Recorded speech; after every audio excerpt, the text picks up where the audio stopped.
নমস্কার, কেমন আছো সবাই? আশা করছি সবাই ভালো আছো আর আমরাও বেশ ভালো আছি। ঘড়ির কাঁটায় এখন বাজছে ভোর 5টা।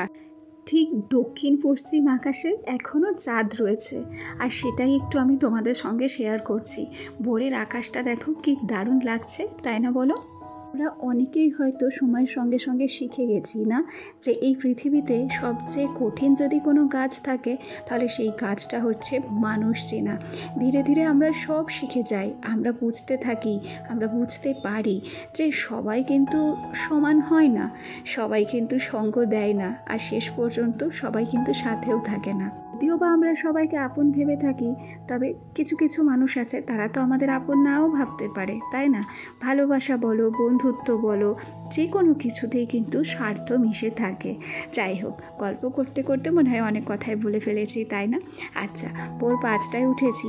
ওই যে ইদানিংকালে আমার বান্ধবী কিন্তু প্রত্যেক দিনই ফোন করে, আজকেও ও 4:30টায় ফোন করেছিল, আর ওর ফোন পাওয়া মাত্রই আমি উঠে পড়েছিলাম। বাইরে যখন এসেছিলাম তখন আকাশের দিকে তাকিয়ে দেখলাম যে চাঁদটা এখনও পর্যন্ত জ্বলজ্বল করছে, সূর্যের আলো এখনও তাকে দমিয়ে দিতে পারেনি। সেই চাঁদটা একটু তোমাদের সঙ্গে শেয়ার করেছি। আর তারপর প্রত্যেক দিনের মতো মাসিক কাজকর্ম সেরে ঘরে চলে এলাম। আর এ ঘরে আসার পর আমি কিন্তু সুন্দর করে গ্যাসটাকে মুছে নিয়েছি, আর টেবিলের সামনে প্রত্যেক দিনই এখন না এই ন্যাপকিনগুলো পেতে রাখি, তাতে করে আমার বেশ ভালো লাগে আর জায়গাটা দেখতেও বেশ ভালো লাগে। আচ্ছা, এখানে একটু কিন্তু মধু জল রেডি করে নিচ্ছি। মধু জলটা না খেলে আমার সকালটা যেন শুরুই হতে চায় না। আসলে প্রত্যেকটা দিনই মধু জল খেতে খেতে আমার অভ্যেস হয়ে গেছে, আর আমরা তো অভ্যেসের দাস, তাই না? যে অভ্যাসটা একবার আমাদের হয়ে যায় সেই অভ্যাসটা আমরা চাইলেও হয়তো পরিবর্তন করতে পারি না। আচ্ছা, আজকে ভাতের চালটাকে আগে ভাগেই ভিজিয়ে দিলাম। ভাতের চালটা যদি আগে ভিজিয়ে দিই তাহলে বাড়ি গিয়ে না আমার ভাতটা রান্না করতে অনেক কম সময় লাগবে আর কি। আচ্ছা, এ পর্যায়ে কিন্তু সোনাকে নিয়ে আমি স্কুলে চলে এসেছি। দেখো, স্কুলের এই সাদা ফুল গাছটাতে কি দারুণ ফুল ফুটেছে। তবে কি হয়েছে জানো, আমাদের বাড়িতে যে এরকম দুটো সাদা ফুলের গাছ ছিল সেই গাছ দুটোতে পোকা লেগে গেছে। আমার দেওর মনে হয় ওগুলোতেও শুধু স্প্রে করবে, তবে সে কী স্প্রে করবে সেটা আমি বলতে পারছি না। স্কুলে একটা কাকুকে দেখলে, পাঞ্জাবি পরা, শ্যাওলা কালারের, প্রত্যেকটা স্কুলের বাচ্চা ওনাকে জয় হিন্দ দাদু বলে ডাকে। আমার ছেলেরা যখন স্কুলে ঢুকলো সব বাচ্চা তাদের দাদুর সঙ্গে গল্প করছিল।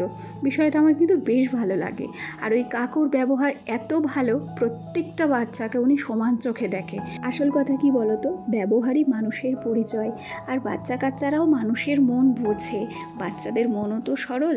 আসলে তারা জয় হিন্দ দাদুকে এতটাই ভালোবাসে, এতটাই পছন্দ করে, একদম ঝাঁকে ঝাঁকে বাচ্চা তার কাছে গিয়ে গল্প করে, জানো?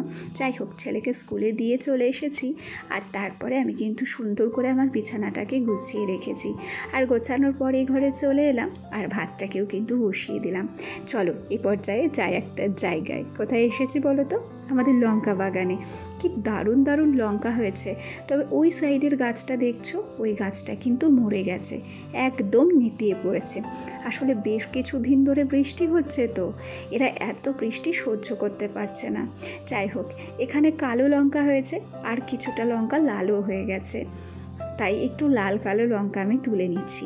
তবে ওদিক থেকে 2-4টে আমি সবুজ লঙ্কাও তুলবো, জানো তো? আচ্ছা বলো তো, এই কালো লঙ্কাগুলো তোমাদের বেশি ভালো লাগে না এই সবুজ লঙ্কাগুলো তোমাদের বেশি ভালো লাগে?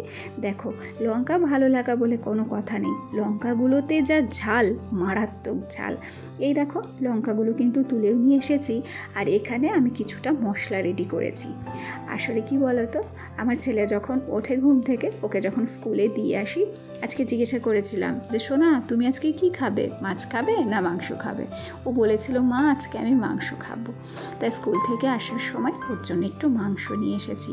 যদিও বা আমাদের বাড়ির কেউ পোলট্রির মাংস পছন্দ করে না। আমার দেওর আমাকে বারবার বারণ করেছে আমার ছেলেকে আমি যেন পোলট্রি না খাওয়াই, সেই জায়গায় যেন খাসি খাওয়াই। আমার শাশুড়ি মাও আমাকে বারণ করে। আমিও সেটা বুঝি যে পোলট্রির মাংস খাওয়ানো উচিত নয়, তবে চেষ্টা করব এর পরের বার থেকে পোলট্রির মাংসর বদলে দেশি মুরগির মাংস নিয়ে আসতে। কেন কি আমাদের এই কানাইখালি বাজারে খাসির মাংস পাওয়া যায় না। এদিকে মশলাটা কিন্তু আমি রেডি করে নিয়েছি। আর আজকে যেন মাংসটা না আমি আগে ভাগে ম্যারিনেট করে রাখতে পারিনি, আজকে কাজের চাপ একটু বেশিই ছিল। মোটামুটি 10 মিনিট মতো ম্যারিনেট করেছি দই টই সমস্ত কিছু দিয়ে। আর তারপর এই যে একেবারে কিন্তু মাংসটাকে চাপিয়ে দিলাম। আমার ছেলে যখন স্কুল থেকে আসবে তখন ওকে কোলে নিয়ে ওর চোখটা বন্ধ করে যখন রান্নাঘরে আসবো আর ওকে যখন এই চিকেন রান্নাটা দেখাবো, ও যে কতটা খুশি হবে, ওর খুশি দেখলে না আমারও ভীষণ খুশি লাগে। আসলে আমরা মায়েরা এরকমই হই, তাই না? বাচ্চাদের খুশিতেই যেন আমরা আমাদের খুশিটাকে খুঁজে পাই। আচ্ছা, অনেক তো বকবক করে যাচ্ছি, তবে চলো এ পর্যায়ে একটা কথা না বললেই কিন্তু নয়। আমার যে সমস্ত বন্ধুরা প্রথম থেকেই আমার সাথে আছো, পাশে আছো, তোমাদেরকে অসংখ্য ধন্যবাদ জানাচ্ছি। আর আমার যে সমস্ত নতুন বন্ধুরা আজকে ভিডিওটি প্রথম দেখছো, যদি কোনো কারণে আমার এই ছোট্ট ভিডিওটি তো আমাদের ভালো লেগে যায় তাহলে অবশ্যই করে কিন্তু লাইক করো, কমেন্ট করো। তোমরা চাইলে আমার এই ছোট্ট পরিবারের একজন মিষ্টি সদস্য হয়ে আমার পাশে থেকেছেও। ওদিক থেকে টেবিলটাকে বাইরে বার করে নিলাম, তারপর ঘরে এলাম। ঘরে আসার পর এই যে আলনাটার উপরে যে কসমেটিক্সগুলো সাজিয়ে রাখি সেগুলোকে একটু সুন্দর করে পরিষ্কার করে নিচ্ছি, বলতে পারো ধুলো ঝেড়ে নিচ্ছি আর কি। ইদানিংকালে দেখছি বেশ কয়েকজন দিদিভাই আমার পরিবারে যুক্ত হয়েছে, তারা আমার কমিউনিটিতেও একটা করে লেটার রেখে গেছো। সত্যি কথা বলি, আমার তোমাদের কাছে পৌঁছতে ভীষণ দেরি হচ্ছে। কেন কি বলো তো, আমি এদিকে না একটা চরম সমস্যায় পড়েছি। সেই জন্য না আমি কারোর ভিডিও দেখতে পারি, না আমি কাউকে রিপ্লাই কমেন্ট করতে পারি, না কারোর পরিবারে যেতে পারি। আমাকে আমার এই পরিস্থিতিটা একটু কাটিয়ে ওঠার সুযোগ দাও, আমি একে একে তোমাদের সবার কাছে পৌঁছে যাব। আচ্ছা, গল্প করতে করতে কসমেটিক্সগুলো কিন্তু আমার গোছানো হয়ে গেছে। এ পর্যায়ে তোমরা কারা আমার সাথে আছো আমি কিন্তু জানি না, তবে যারাই আমার সাথে আছো অথচ ভিডিওটিতে একটা লাইক করতে ভুলে গেছো, প্লিজ আমার ভিডিওটিতে একটা লাইক করে দিও। কেন কি জানো তো, তোমাদের ছোট্ট একটা লাইক আর তোমাদের মিষ্টি একটা কমেন্ট আমাকে আরও নতুন নতুন বন্ধুদের কাছে যে পৌঁছতে সাহায্য করবে। যাই হোক, কসমেটিক্স গুছিয়ে এখন কিন্তু আমি আলনাটাকে গুছিয়ে নেব। আর এ পর্যায়ে কয়েকটা কমেন্টও পড়ি। চলো, পম্পি কমেন্ট করেছো, দিদিভাই তোমার গ্যাসের ওদিকে যে পর্দাটা রয়েছে সেটা চেঞ্জ করো, দেখতে ভালো লাগবে। আমার নাম নিও, আমার নাম পম্পি।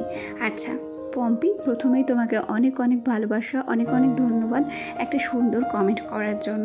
কি বলো তো, গ্যাসের ওদিকের পর্দাটা আমি চেঞ্জ করেছি, তুমি একটু খেয়াল করে দেখবে। আগের পর্দাটা সবুজ কালারের ছিল, তবে এখনকার পর্দাটা ঘিয়ে কালার দিয়ে গোলাপি কালার দিয়ে দুরকম কালার মিক্স অ্যান্ড ম্যাচ করা আছে। একটু খেয়াল করে দেখলেই তুমি বুঝতে পারবে। সাথে এর আগের দিনকের ভিডিওতে তোমরা অনেকেই আমার যে সমস্যাটা হয়েছিল সেই সমস্যাটা সম্পর্কে কমেন্ট করেছো, সবাই বলেছো যে ঠিক হয়ে যাবে, ঠিক হয়ে যাবে। দেখা যাক তোমাদের আশীর্বাদ আর ভালোবাসায় অবশ্যই যদি আমার কোনো ভুল ত্রুটি না থাকে তাহলে ঠিক হয়ে যাবে। আর যবেই ঠিক হবে খবরটা কিন্তু অবশ্যই তোমাদের সঙ্গে আমি আগে শেয়ার করব। আচ্ছা, ওদিকে কথা বলতে বলতে আমি কিন্তু আলনায় যে জামা কাপড়গুলো গোছানোর দরকার ছিল সেগুলো সুন্দর করে গুছিয়ে নিয়েছি। আসলে আলনা গোছানো না থাকলেও আমার ভালো লাগে না। কি বলো তো, এই ঘরটাকে আমি যথাসম্ভব গুছিয়ে রাখারই চেষ্টা করি। আর ছোট্ট থেকে ছোট্ট জিনিসগুলো আমি মনে করি অন্তত গুছিয়ে রাখলে ঘরটা অতটাও কিন্তু অগোছালো লাগে না। এখন না একটু আমি আলমারিটাকে পরিষ্কার করে নিচ্ছি। আমার আলমারিটা অনেক দিন কলিন দিয়ে কিন্তু আমি পরিষ্কার করিনি। আলমারিতে না একটু ছিটে ছিটে কেমন দাগ হয়ে গিয়েছে, আর সেই সাথে জল টলও হয়তো পড়ে। আসলে কি বাচ্চা কাচ্চার বাড়ি তো, জিনিসপত্র যতই আমি যত্নে রাখতে চাই না কেন সেই জিনিসগুলো যত্নে রাখার পরেও কিন্তু নষ্ট হবে। বাড়ির বাচ্চারা তো দুষ্টুমি করবেই, ওদেরকে বললেও তো ওরা কোনো কিছু বোঝার চেষ্টা করে না, তাই না? আচ্ছা, তোমরা কি কেউ খেয়াল করেছিলে ওদিকে মাংসটা আমি কড়াইতে চাপিয়ে দিয়ে তারপর কিন্তু ঘরের যাবতীয় কাজ ছিল যেগুলো সব কমপ্লিট করে নিয়েছি। আর এদিকে আমার মাংসটাও কিন্তু হয়ে গেছে, তবে অন্যান্য দিনের তুলনায় আজকে মাংসটা কিন্তু একটু ঝোলঝোলই করেছি। আর সেই সাথে মাংসতে বাটারও দিয়েছিলাম। আমরা তো সবাই অল্প স্বল্প মশলা খাই, মাংসতেও কিন্তু খুব কম পরিমাণেই মশলা দিয়েছিলাম, তবুও মাংসটা না বেশ সুন্দর হয়েছিল। আচ্ছা, তাহলে আমার আজকের ভিডিওটি এখানেই শেষ করছি। টাটা।